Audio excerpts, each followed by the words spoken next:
Hello there, good morning, good afternoon, and good evening. So for this video, let's talk about how to set up parental controls on your iPhone and your iPad. Please take note that this process is perfectly the same if you're using an iPad or an iPhone, so please stay tuned until the end. So click on settings for this one. Let me just go back on the landing page. Perfect. Now this is going to be the landing page of settings, right? What you need to do right now is look for the one they call screen time. So if you're not going to find it, just type in the search bar right there. Type in here, screen time.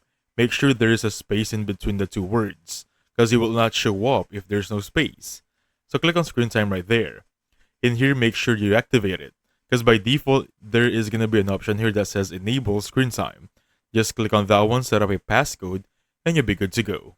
In here, once you're good to go, click on content and privacy restrictions. Basically, these are called parental controls.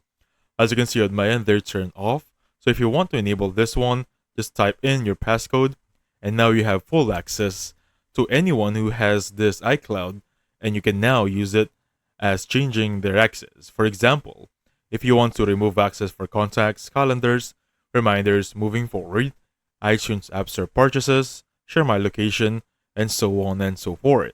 That's all going to be depending on you guys. So for me, I'm just going to turn this off for now, and I'll be good to go.